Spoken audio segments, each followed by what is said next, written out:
Hola, buenos días, buenas tardes, buenas noches. En mi equipo de la Facultad de Administración les vamos a estar hablando sobre la doctrina clásica y la doctrina mercantilista, del cual mi equipo está conformado por Andrea, por Alejandro, por Ana, por Federico, por Regina y por mí, Bernardo, del cual yo les voy a estar hablando sobre la doctrina clásica, la cual es una escuela de pensamiento económico que defiende la libertad de producción y la libertad del mercado, con conceptos fundamentales de la escuela fisiócrata, adaptados por la economía clásica, llamada también escuela liberal. La idea principal de esta doctrina es que la economía tiende al equilibrio por sí sola y sin necesidad de regulación por parte del Estado. Es decir, la libre competencia establece la producción, la satisfacción de las necesidades y la distribución de la renta.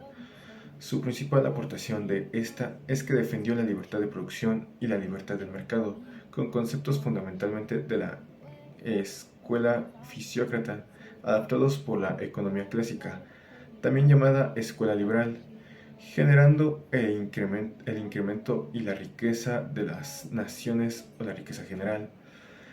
Uno de sus principales representantes son Adam Smith, que fue economista, filósofo y moralista de la Ilustración escocesa. Fue considerado uno de los mayores exponentes de la economía clásica y de la filosofía económica. También tenemos a David Ricardo, que fue un economista inglés de origen judío, miembro de la corriente de pensamiento clásico económico. Y por último tenemos a John Stuart Mill. Fue filósofo político y economista británico. Fue el representante de la escuela económica clásica. Mill es uno de los pensadores más influyentes en la historia del liberalismo clásico. Mejor conocido como el padre de la economía.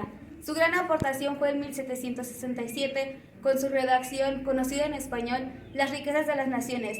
Esta tuvo un gran aporte significativo y científico, que hasta hoy en día se le conoce como economía moderna. Asimismo, lo usan como estudio en las ciencias matemáticas y en los temas filosóficos. David Ricardo, economista inglés, dedicó gran parte de su vida a la teoría de la economía y su gran aportación fue la ventaja de la comparativa. Esta consiste en analizar los recursos económicos que utilizan en la producción de bienes las empresas, con el objetivo de analizar las ventajas y desventajas de la globalización. Ahora yo les voy a hablar de otro importante sujeto que, al igual que lo que fue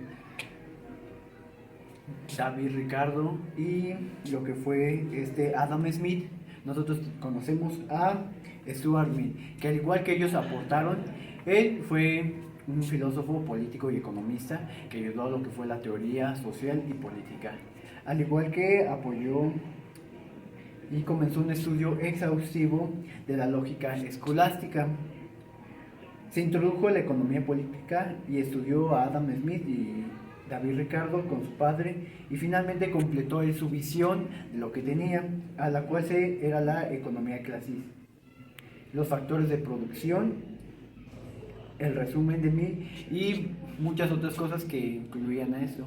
Entonces él dedicó gran parte de su vida a lo que fue el estudio de lo que fue esta teoría, la teoría escolástica, y estudió lo que fue Adam Smith y David Ricardo.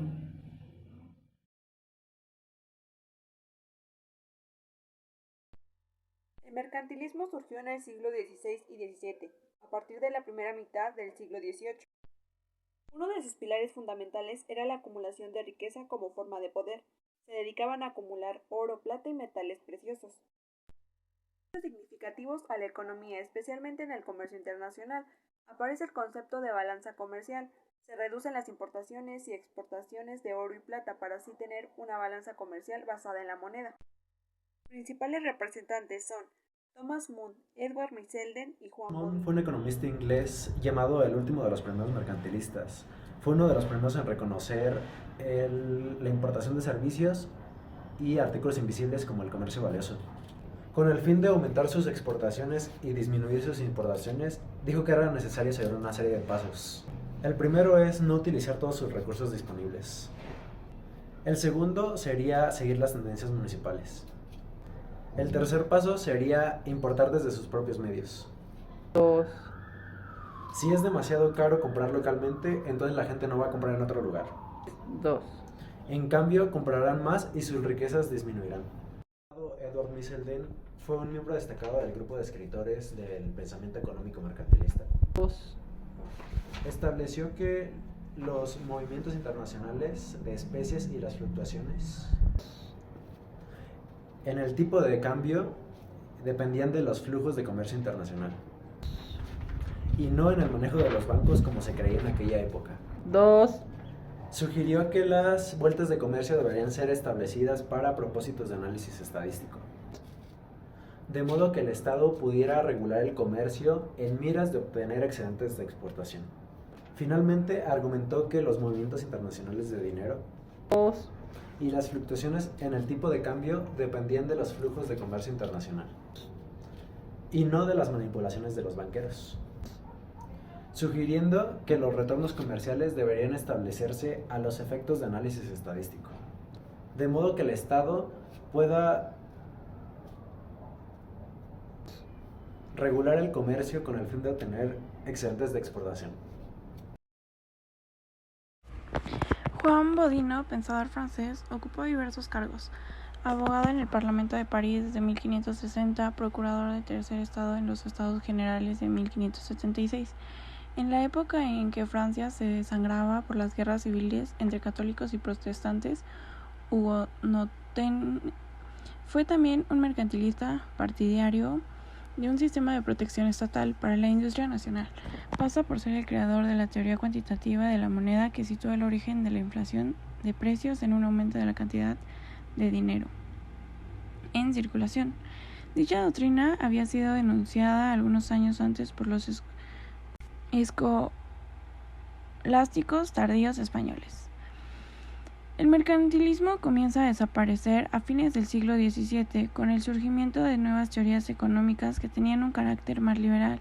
Se enfocaban en aprovechar las ventajas del comercio. Uno de los críticos más destacados de las ideas mercantilistas fue Adam Smith.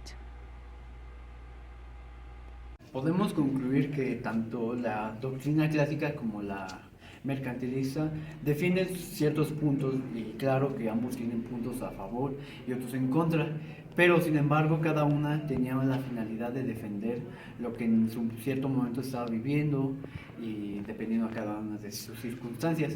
Podemos definir que la clásica se enfocaba más en un desarrollo y la otra era en el que entre mayor cantidad de metales preciosos tuviera un país, más rico sería, por lo que pues en cierta parte crearon las bases de lo que hoy es la economía y la macroeconomía y microeconomía que hoy conocemos.